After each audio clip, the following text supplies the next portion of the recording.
After the release of the Boogieman back in 2015, Uri took a step back to work on the last entry of the Strangeman anthology series. It was said that the production of the Boogieman was stressful to her, so this time, she decided to slow down and took her time in making the final game. After 2 years in 2017, the last entry of the series titled The Hangman was released. The Hangman tells the story of a runaway kid named Morton who received a letter calling him a demon child. As he wandered off in search of his friend, he found himself lost in an abandoned building where many unspeakable horror awaits him.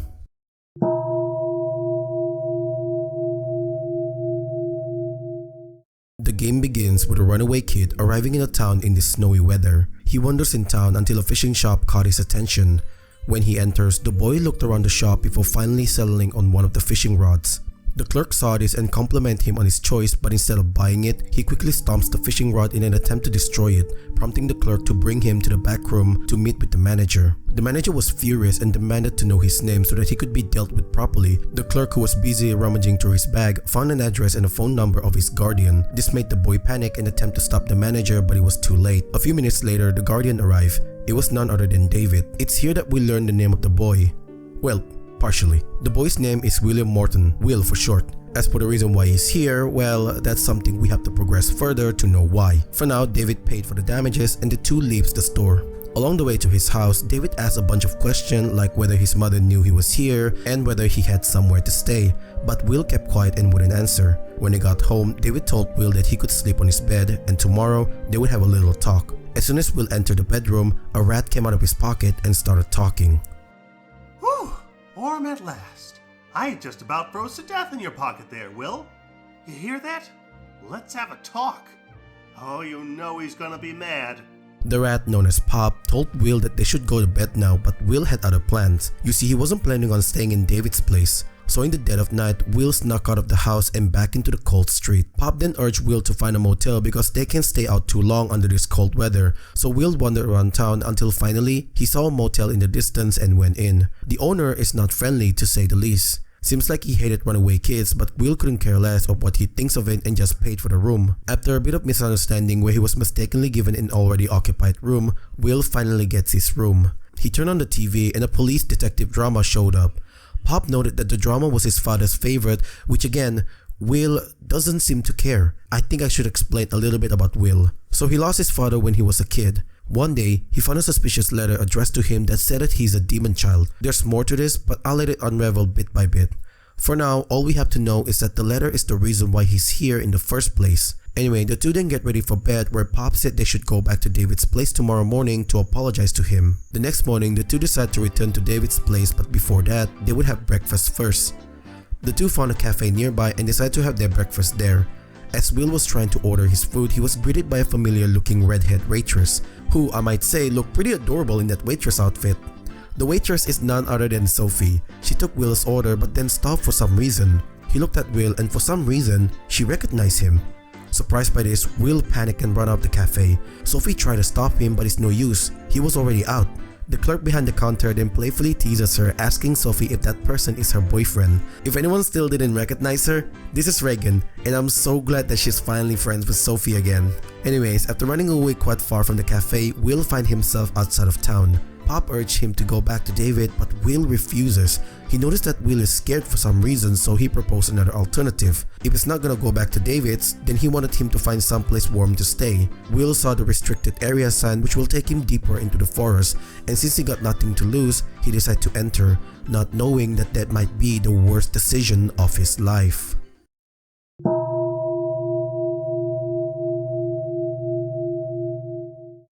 It's been a while now since they entered the forest and they finally found an abandoned building to take shelter from. But since the front gate is closed out by chains, Will needed an alternative way to enter. Luckily, there's a hole in the wall not too far from here and that allowed him to enter the area and into the building via the vents. Once inside, he picked up a flashlight and a spray can and started exploring the building for a place he can stay. He enters a confession room where he found a homeless man sleeping, someone who will be important later on. For now, Will entered the confession booth and for some reason started confessing. Pop doesn't get why Will needed to confess since the things that happened to him is not his fault. Either way, they decided to continue their exploration and was about to exit until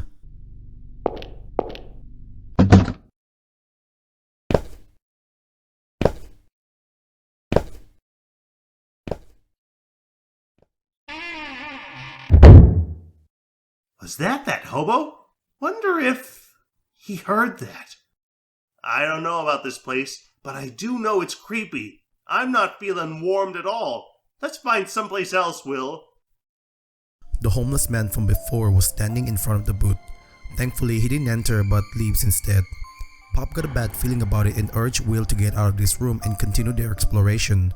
While exploring, Will enters the kitchen back room where he saw something gleaming behind the transport elevator. Since he can't reach it because the door was barred shut, Will decides to find another way to get there, but as he tries to exit the room, he hears footsteps that gradually approach the room.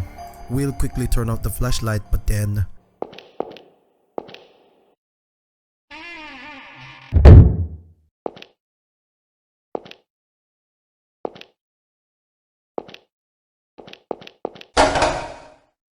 Don't move. What are you doing here? Weren't you that runaway kid at the motel yesterday? What are you doing in a place like this? What's your name? Why aren't you in school? The person is none other than Kid himself. Looks like after the event of the Boogieman, he's doing pretty well for himself. So much so that he's now able to joke around by telling scary stories to Will. Apparently, 15 years ago in this abandoned building, 5 people died in an unusual way.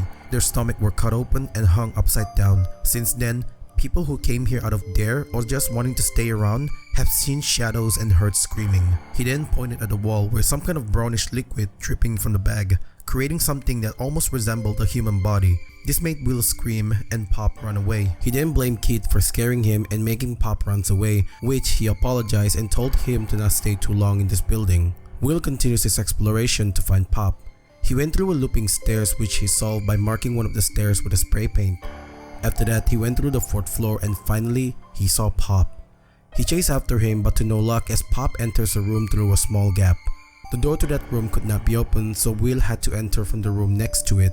When he got in, he found Pop in the hands of the homeless man from before.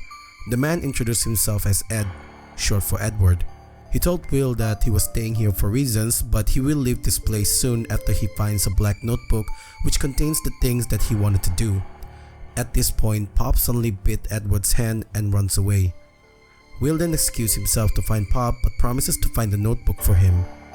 He continues on to the 5th floor. As soon as he arrived on that floor, he heard someone crying. This freaks him out but he decides to investigate it. The investigation led him to the 6th floor where the crying sound was heard the loudest inside the exam room. He tries to get inside the room but unfortunately it was locked. As he was leaving, the sound intensified and when he looked at the window, that's where he figured out what happened. A shadowy figure with bloodshot eyes appeared to be crying and was following Will the entire time. He was surprised to see this thing have been following him the entire time that it caused him to faint on the spot. We then get to see a flashback where we found out that Will never liked the darkness since he was a kid because every time it's dark, he can see a mime sitting just across his room.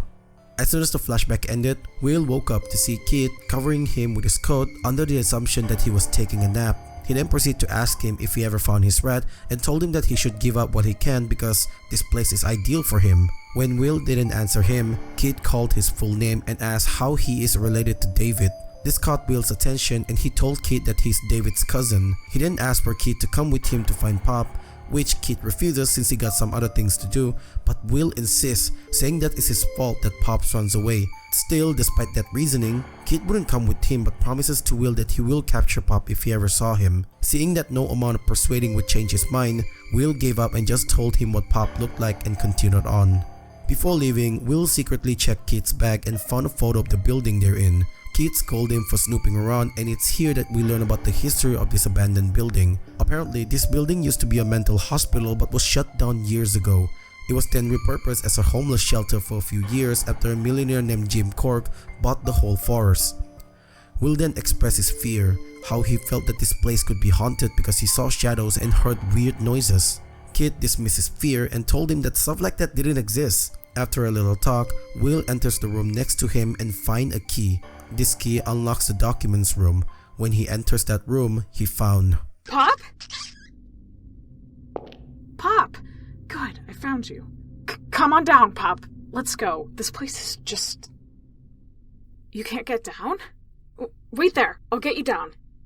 Using the ladder in this room, Will tried to get up there but as soon as he gets close, Pop immediately runs away again. This confuses him. Why would Pop run away from him? Before leaving, he picked up a pack of tarot cards and an article about the abandoned building itself.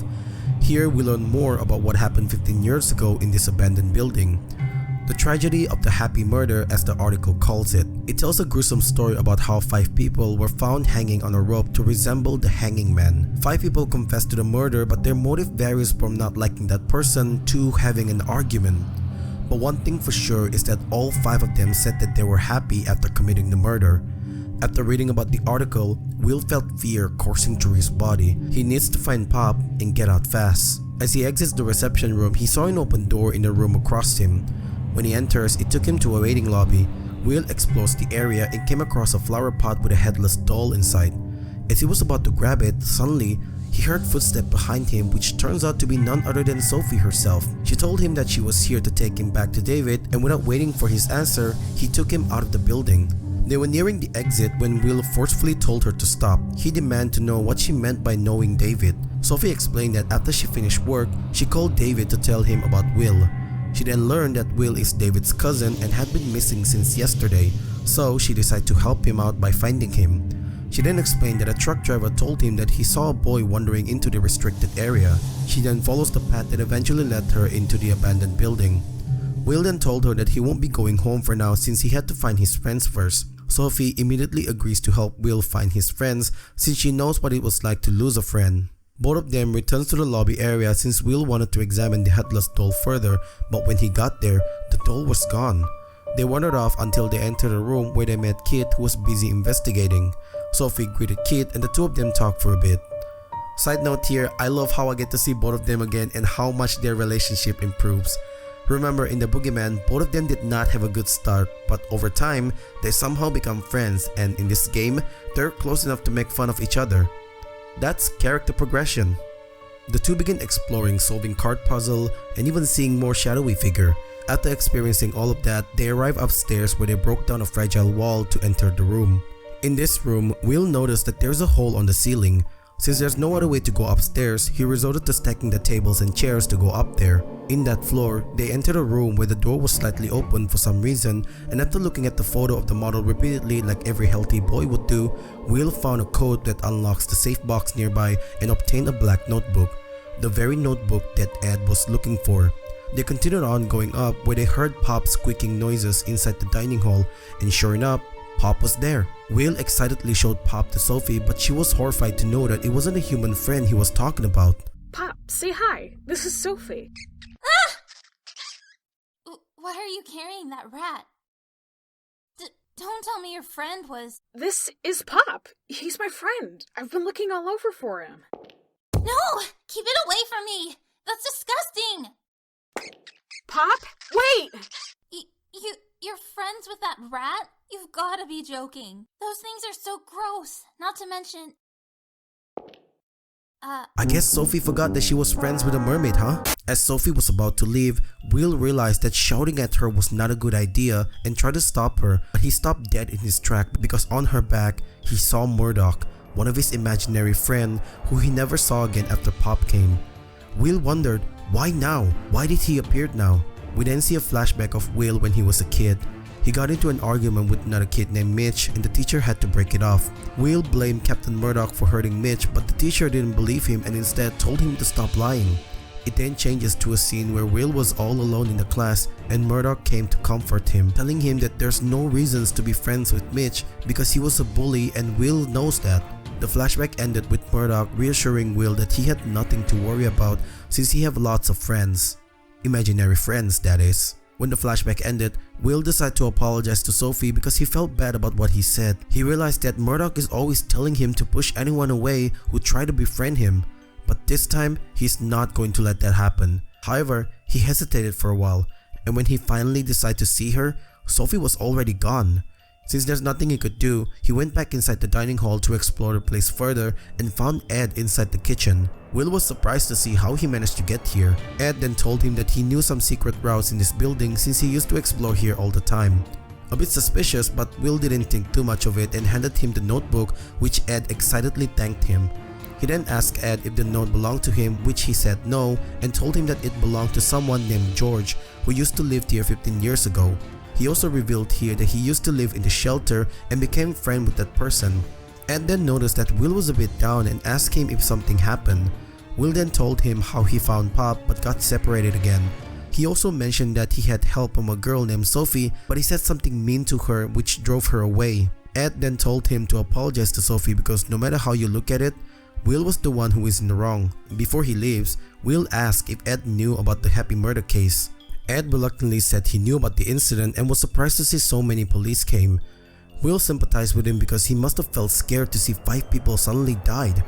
It was here that Ed said something weird about the murder being natural since everyone was not happy. Will continued his exploration to the lower floor and enters the water storage area. Here he spotted the headless doll once again. He had enough of it somehow following him around, so he decided to take it with him to prevent it from following him again. Yeah, because carrying a cursed object would definitely be a good solution. It's not like he'll get cursed or anything. Nope, I take that back, he did get cursed. Will was so scared that he fell down into the pool of water. Luckily, Kit was there to help him out and took him to the next room to warm up. Kit wanted to scold him for being reckless but decided not to since Will looked depressed and sad. Kit asked if he already found his pet. Will, with a sad tone, told him that Pop might never return since every time he saw him, he would run away. Kit then tried to console him by telling him that he also went through a similar situation like this. When he was a kid, he used to have a pet rodent but one day he let him out of his cage. That didn't turn out well as he later finds out that his pet was eaten by the neighbor's cat. He then encouraged Will to find Pop and take him back home because unlike him, it's not too late yet. Will felt a bit better after talking to Kit and decided to try again. He returned upstairs to use the key that he found earlier to unlock the library. It's a long shot but who knows, maybe Pop is inside this room? But unfortunately he's not. As he was about to leave, he heard footsteps gradually getting closer. At first, he thought it was either Ed or Sophie, but then when he listened to it closely again, he realized that it was not. Quickly, he turned off his flashlight and hid from the stranger. Navigating his way without being caught, he managed to avoid the strange figure and hide behind the bookshelf. The mysterious figure named Robert was apparently searching for someone but was interrupted when Kit came in. We learn here that Rob was involved in something so bad that he was assigned a bodyguard. Kit also mentioned the name George, who was apparently one of the culprits of the murder that took place 15 years ago in this abandoned building. George Schmid? What about him? He was one of the culprits in the incident 15 years ago. Well, I know that. But what connections are you suggesting between a 15-year-old case and this one? I suspect there's not a direct one.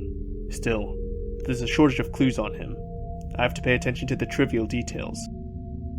To tell the truth, I'd love to take you to the station right now and ask about your rebellious behavior, but alas, I'm planning on digging for clues a little more. So you do suspect me? I told you if you want to talk, do it through my lawyer. I don't necessarily suspect you, but we're in no situation for people to be slinking around suspiciously. Like this guy here. Who's that? Just a runaway.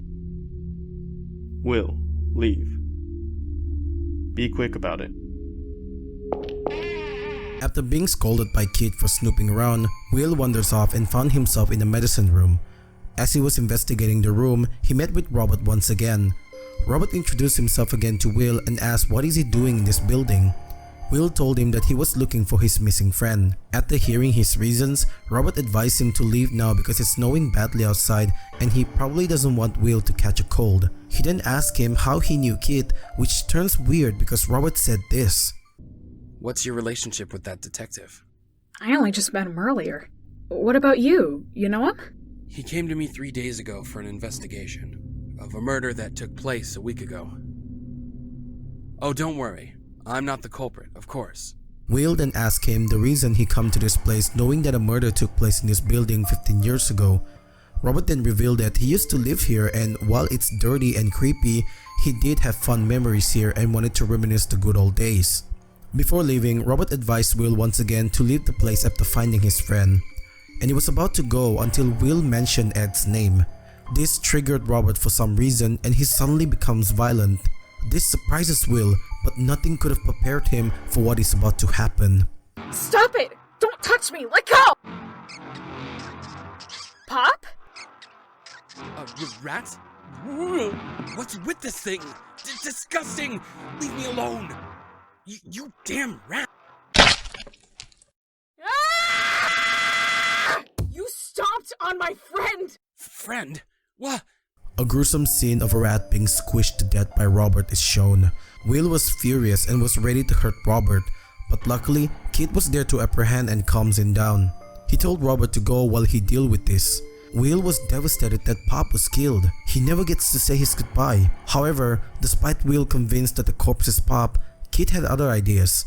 He took a closer look at it and thankfully reassured Will that it wasn't Pop who Robert had killed, though he didn't want him to see its mangled body, so he covered it with his handkerchief. After hearing that it wasn't Pop who was killed, Will breathed a sigh of relief. Once he calms down, he asked Kid if Robert was a killer, to which Kid denied and told him to not be nosy. Exploring the room next to it, Will enters the doctor's room. Here he found a letter addressed to one of the doctor whom she had an obsession with. The letter also mentioned she made him a doll. Will then remembers the doll that he had taken before and put it on the doctor's desk. Thankfully, nothing happened and he didn't get cursed. Or so we thought. As soon as he exits the room, a shadowy figure of a woman can be seen moving through the hallway. Will was struck with fear, but for some reason, he felt like the shadow was calling him. Despite him being scared for his life, Will decided to follow the shadow figure, which took him to a sky bridge that is connected to the next building. As he tries to catch up, the weather suddenly changes and Will had to move through the violent snowstorm. Suddenly, the figure stopped, and when he looked at it, Will was shocked to see that it was another one of his imaginary friend called Misery. We then see a flashback of Will when he was a kid, where he's all alone and was talking to Misery, asking him why she was crying. The flashback ended with Will asking himself why is he seeing all of his imaginary friends now after all these years. He then continues on to the next building where he explores the place and solves a few puzzles left by the old tenants there. Eventually, he arrives in the waiting room where the light suddenly flickers and a voice calls out to him. Will instantly recognized that voice belonging to none other than old Billy, a dog who he had befriended back when he was seeing a therapist. Is somebody there?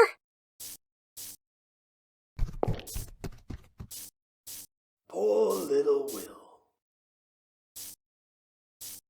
You're so scared and lost. What did I tell you? You have to believe us. Go find him, quickly. Because you still can't do anything by yourself. Will couldn't believe that he's hearing old Billy's voice again because the last time he saw him, he was already an old dog. The situation is getting weirder by the minute. Ever since Pop left him, Will was able to see his imaginary friends. So many questions rushing through his mind right now, but Will shrugged them off as he had other things to worry about. For now, he continued his exploration to find Pop.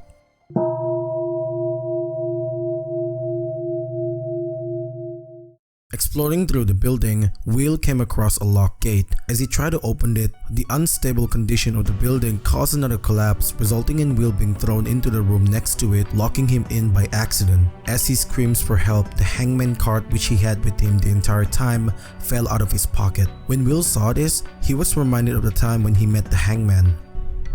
Hey, what are you doing over there?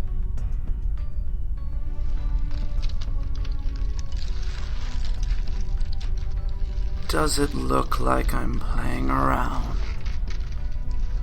My mom said you shouldn't climb trees. Oh, I'm not climbing. I'm hanging. Apparently, after he met with the hangman, he started seeing strange things like Mime, Murdoch, Misery, Old Billy, and Pop as well. Deep down, Will knew that what he's seeing is not real, yet he refused to acknowledge that because he's afraid. Truthfully, he wanted someone to tell him what's right and wrong. He can understand what the hangman said now. His word is like a revelation to him.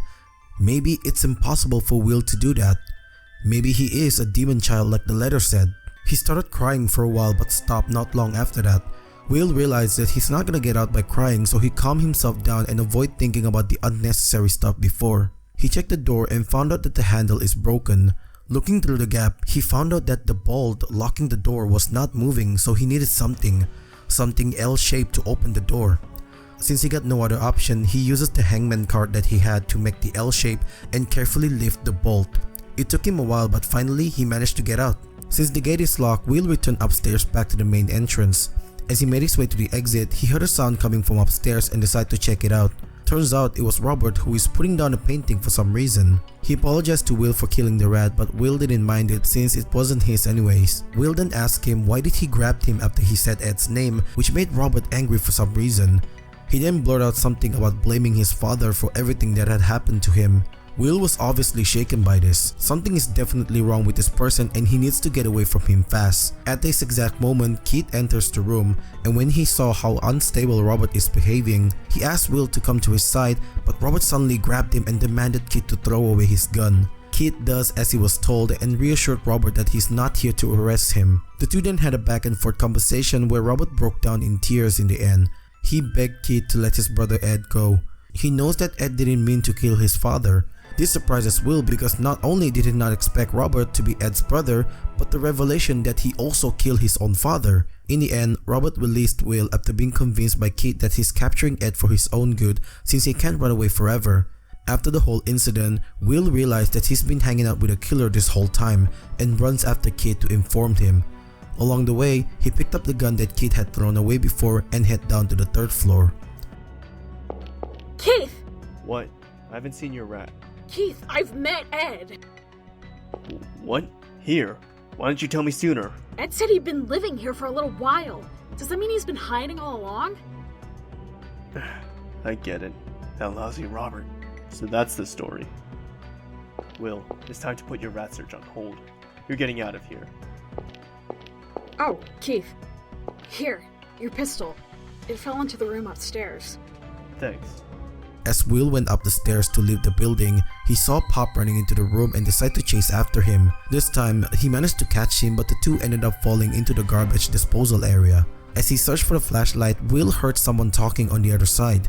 When he looked through the peephole, he was surprised to see both Robert and Ed having a serious conversation. Robert was urging Ed to get out of this place while he can and goes into hiding in one of the places that he had set up, but Ed refuses. He claims that he still had something to do here and that once he's done with that, he will turn himself in. Robert was furious hearing all of this since he didn't want Ed to be captured. He even cursed at him for trying to do what Mr. George told him to do using the notebook that he left. This made Ed furious because remember, he didn't like it when people used bad word. Robert didn't care about it and kept using it until this happened. You just don't listen, do you? Don't you dare turn yourself in. You don't need to suffer any more for that asshole. Rob, stop it. Don't use bad words like that. What's wrong with calling an asshole? And tell me, are you really taking what George said seriously? Don't believe in the ramblings of a criminal. Don't you know it's all goddamn nonsense? All stained with this shithole shit. Stop it. I told you, I hate it. I hate bad words like that. My head's hurting. I'm the one whose head is hurting. You're all bastards! Every one of you! Wake up, Ed. You're the biggest victim here. Stop. Why do you have to drag us down? Stop it! Stop it! Stop it! Stop it! Stop it! Hearing that Ed wanted something from him made Will shivers in fear. He quickly leaves the place. The plan was to meet up with Keith and tell him where he met Ed, but as soon as he went up the stairs, someone was waiting for him. When I first saw you in the hall, you were confessing. I'm a demon child. Because of me, a family fell apart. I'm glad I met you.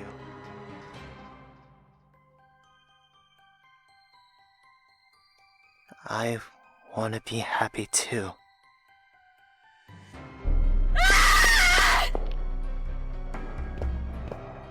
Seeing Ed holding a rope with the intention of killing him, Will runs away.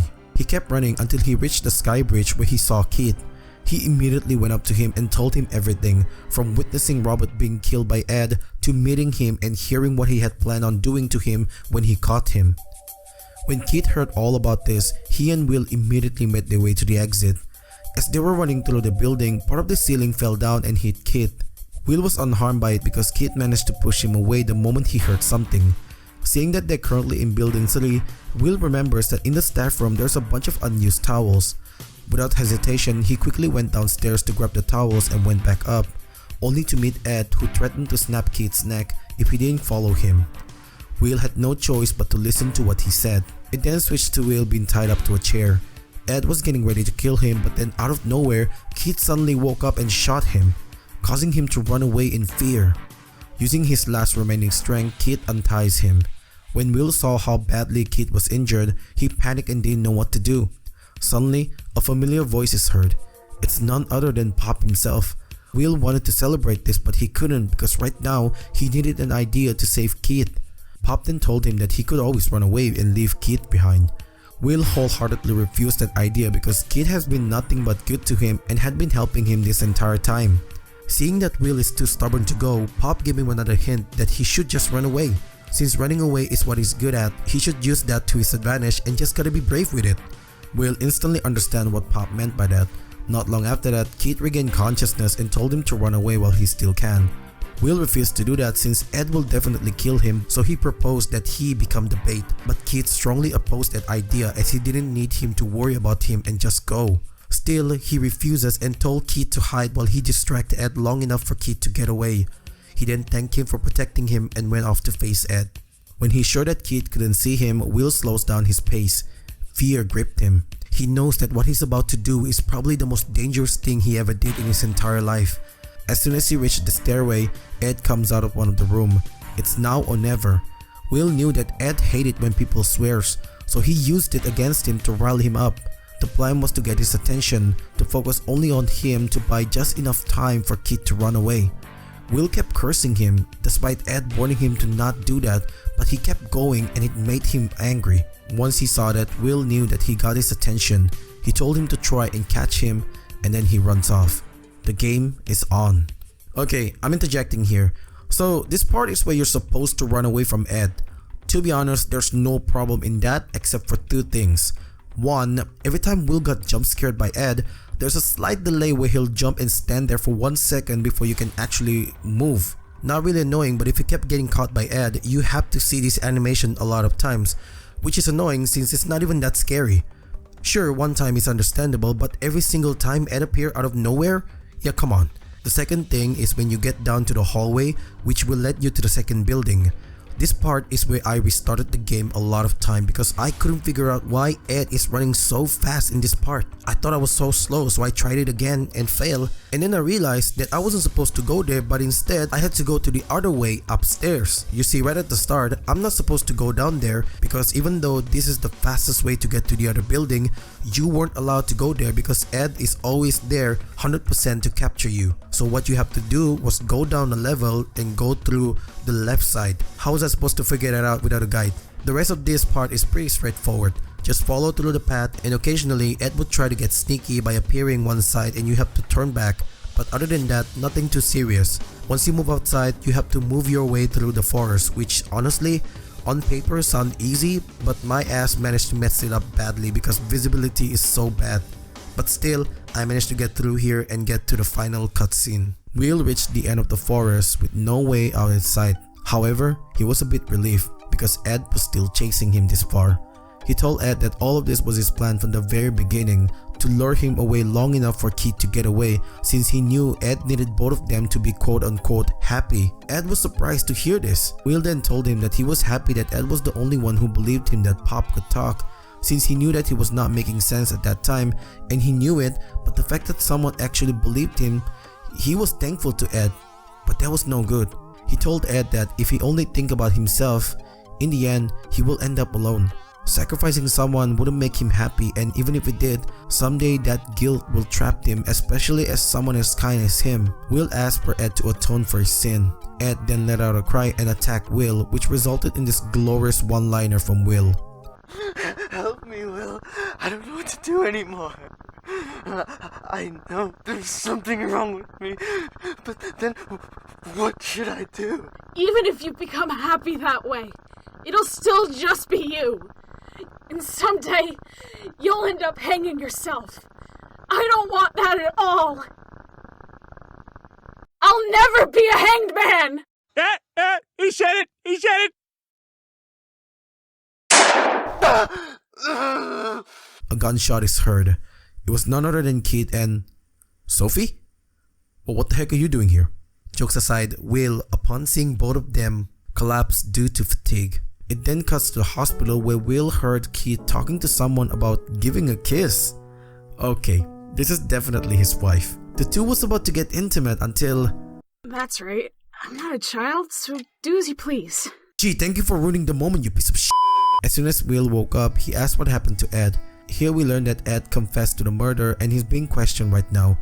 Robert is alive despite being seriously injured, and a trial will be conducted soon which requires Will to testify. At this exact moment, David walked in and Kid excused himself. As soon as Kid leaves, David approached Will and slapped him. He told him how much he was worried about him when he disappeared and pointed out how he's similar to his dad in some way. David pulled up a chair and the two had a long talk. It then cuts to Will on the train station, ready to go home. Sophie catches up to him before leaving and the two had a little talk. Kid also came to not only see him off but to give Pop as well. The three of them exchanged goodbyes, with Will promising to come back here again for baseball and Sophie will act as his tour guide. We then see Will inside the train.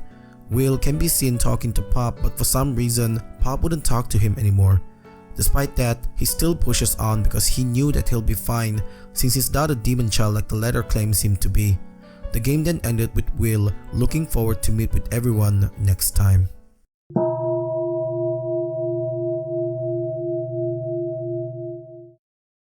So the Hangman actually requires you to play the game twice to get the second true ending. This one is regarded to be the true ending, but here is where I got some problem, which we'll talk about in a minute, but before that, here's everything that changes in the second gameplay. In the second playthrough, during the part in which Will had to erase a demon painting with his spray paint, there's an extra scene where he checks the letter that was sent to him and a flashback of when he met David the day his father died.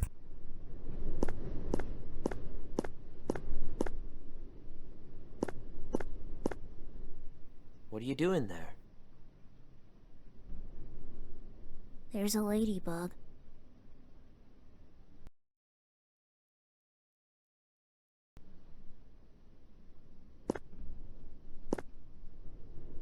Hey, there sure is. It's cute. So, why are you here? 'Cause my dad died. I see. I don't really get it. What does it mean he died? Did Dad go somewhere? He went above the sky, I guess. If I took an airplane, could I go see him? I'm too scared to get on airplanes. There's no need for that. You'll meet him someday. What's it like above the sky? Can I get there too? It's a good place, but you can't be going there yet. Only good men can go there. Good men? Is Dad a good man? I don't know. Can you tell me something? What kind of person was your dad? Did he play with you a lot? Yeah, he played with me all the time. Dad likes to fish. He takes me with him, but it's sort of boring. But see, he drives me there, down to the lake. And I like cars, so it's really fun. I see. Then your dad must be a good man. I'm sure he's waiting for you there, above the sky. Once you become an adult, and a good man, it might be nice if you go visit him.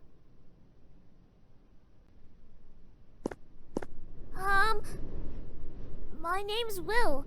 Actually, it's William, but everybody calls me Will. Who are you, mister? I'm David.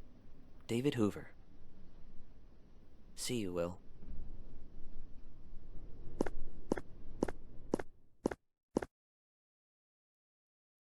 After luring Ed into the wood, there's a brief cutscene of Sophie coming back into the abandoned building to find Will because she's worried.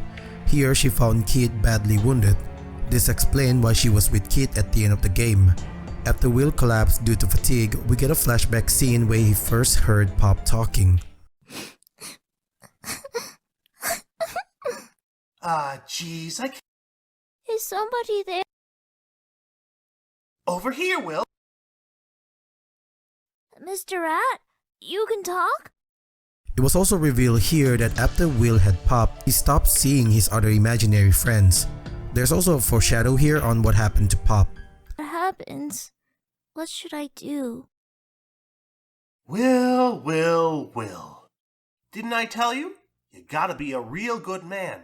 A real good man knows there are hellos and goodbyes. He takes action and tries to see the world for himself. So listen, Will, you should never despair all alone. You can't hide in your own world. When you're uneasy, you can always remember me, the super rat who gives your little self courage. I know.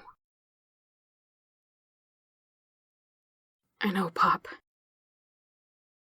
I knew this moment would come for a long time. It's time for us to part. There's an extra scene where it was revealed that the letter was written by David himself all along, but it was never addressed to Will. It was for his father. The reasoning? Well, I'll let David explain this.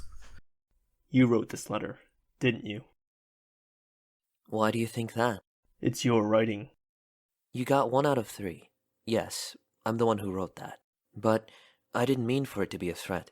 And most importantly, it wasn't addressed to Will. It was to my father. I really resented my father. I was 14 at the time. I couldn't forgive him for abandoning my frail mother. But one day, when he sent pictures of his child, I had a thought. Sure, I resented my father, but was there any reason to resent this child? You're a demon child. Someday you'll be burning in hell for your sins. That's only the first part. But you're blessed, because you had a blessed child. Your child gave you light, showed you the way. Go on, you pitiful man. No one's going to blame you anymore. Familiar with it? It's a quote from Detective Crawford, specifically the Hangman episode. So apparently all this time the quote was from a detective show, specifically the Hangman episode. He didn't include the full quote because he never intended for anyone else other than Will's father to get the letter, but somehow Will found it and he thought it was addressed to him. In the end, all of this was just a misunderstanding. This scene ended with David wanting to invite Will for baseball, similar to what Keith told him in the first ending. However, we got an extra scene this time where Keith told David that he didn't want to lie to people, especially kids. We later see what he meant by that. In his car was the dead rat that Robot had stomped before. Apparently, that was Pop. This is where the problem lies. So the ending plays out the same as the first ending, but this time, instead of giving Will the rat, Keith simply told him that he couldn't find Pop. Thankfully, Will was pretty okay with this since he knew already that Pop would leave one day. The rest of this ending plays out the same, with the last change coming from the train scene where Will saw Pop one last time with a bag in hand, waving him goodbye. Now this ending is pretty much good. It explains a lot of things that were missing in the first playthrough, but one thing that really didn't make sense is why did Keith give Will another rat in the first ending, yet the second one he didn't? So after thinking about this thoroughly, here's what I come up with. So the second playthrough shows exactly everything that should have happened in the first playthrough. So that means everything extra you see that were added in the second playthrough, that actually happened, but the only difference here is that in the first playthrough ending, Keith didn't have the heart to lie to Will and decide to get him a replacement rat. At this time, Will was ready to accept that Pop was already gone for good. Remember that Pop is not a real talking rat, he's your normal everyday pet rat, but ever since he was a kid, Will imagines that he could talk and gave him this persona of someone who is brave and hopeful. However, as he grew up, Will knew that he had to one day grow out of it, but he's too afraid to take that first step. This is why Pop runs away the first time. He wanted Will to take that first step and be independent from him. Be brave and strong, which he finally achieved when he bravely put himself in danger to save Keith. This is what Pop wanted since the very start of their journey here. He wanted Will to stop relying on him, and he almost had that until in the first ending, Keith came back and gave him the replacement rat. Now remember when I said that the extra thing you've seen in the second playthrough, that actually happened in the first playthrough as well, but it was never shown to us? So after Will loses consciousness, we get this cutscene where we see Pop talking to him for the first time, and then at the end, he said something about understanding that one day Pop will disappear from his life. In the first ending, he could have taken that first step had Kid not come back and gave him that replacement rat. This basically resets everything what Pop had done for him, which is why in the first ending, even though Will sounds hopeful, he never believed everything he said, and his reliance on Pop blinded him to the point of not being able to recognize that the rat is not actually Pop. Because if you see it in the second ending, we learn that Pop is actually dead. Now the second playthrough, this time Keith didn't bring him a replacement rat. This is the right way to do. He decided to lie to him that he could not find Pop. This is actually the push that he needed. This is what actually Pop wanted. He wanted Will to grow out of him. He wanted him to stop relying on him, and because of what Kid had done, he actually did. That is why at the end, Will sees Pop one last time, a sign that he's able to finally stand on his own 2 feet and grew independent from him. That is the best I can come up with. Let me know if you think this makes sense.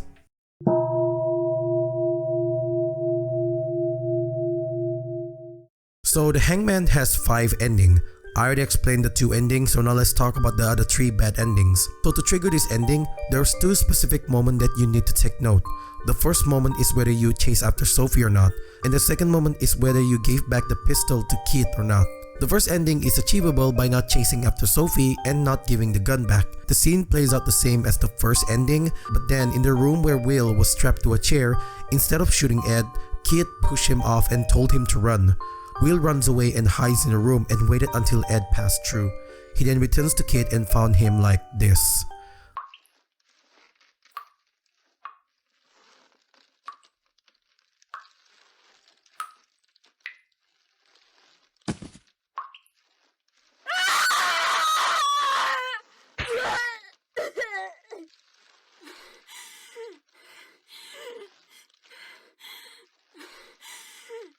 With the gun in hand, he shot Ed in the leg to immobilize him and then finish him off by shooting him in the head. Will then goes on to call David and told him that he wanted to meet up with him. Second bad ending is achievable if Will goes after Sophie but didn't give back the gun to Keith. In this bad ending, Sophie overheard the conversation by the 2 brothers. Robert, who's already on edge because of the whole incident, didn't take it nicely when Sophie started calling Keith's name as she thought that she wanted to expose him. He took her to the other room, and not long after that, the 2 of them leaves.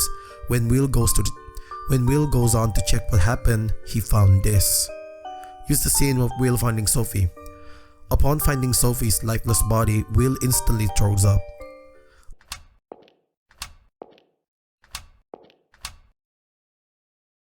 Sophie!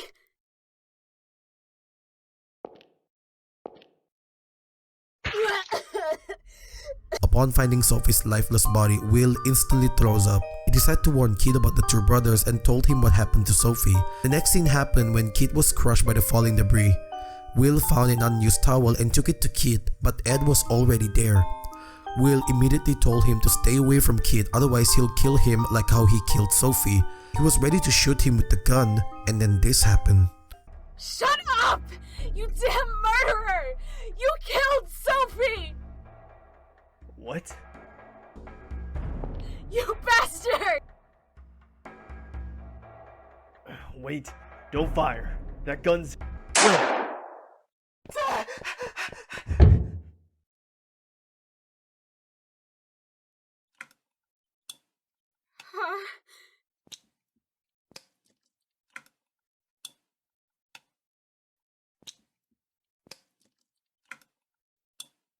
My hands. The bad end too is one of the saddest ending yet. In the hospital, Keith had to lie to him saying that Sophie was okay and was treated in another hospital, which is a lie since looking at the injury she had, she definitely died. And finally, third bad ending is achievable by going after Sophie and giving back the gun to Keith. In this ending, the brothers' conversation goes the same way as before, but it ended with Ed convincing Rob to give him up. After that, Will encountered Sophie and told him they should leave the place as it's not safe anymore. As they both tries to leave, both of them met Ed at the entrance, and luckily, Keith was there to help.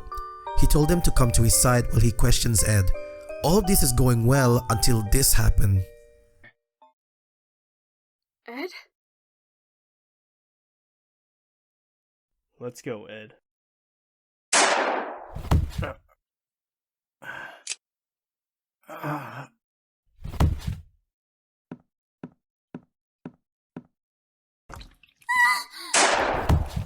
The third bad ending is probably the most bullshit ending I've ever encountered, and it's the one that I hated the most out of all the bad ending in Ulrich's game. Like, I never felt so much anger towards a character like Robert. In this ending, Robert killed everyone in the room and left Will with a warning. My only issue with this ending is that Robert only shot Kit and Sophie on the body once, and yet after Robert left with Ed, Will didn't do anything to save them and just went back home, pretending it never happened because Rob threatened him, like he could have gone back and helped them. I think at the time they're still alive, unless Rob shot them for the second time, but judging from what happened, I think he only shot them once. This ending is pretty disappointing to me, to be honest. Like, all the reasoning just doesn't make sense at all. And with that, we have officially ended the Strangeman anthology series. Thank you everyone who watched this series from the Crooked Man up until the Hangman. If I had to pick a favorite, I had to say that the Crooked Man and the Boogieman is one of my favorite. These two are the best in the series. Thank you so much for watching the series and the videos I put up. If you notice something is weird in this video, like the way I spoke, that's because I felt sick and my throat is kinda sore right now. So I'm trying my hardest here right now. I tried chugging down a lot of pill and syrup just so I could get that clear voice, but even so, I still sounded weird. It was hell, but it was worth it at the end. Again, thank you, and do leave a suggestion on what games you want to see being covered here. Don't forget to subscribe if you want to see more content like this. Check out my previous video, and yeah, that's all. See ya.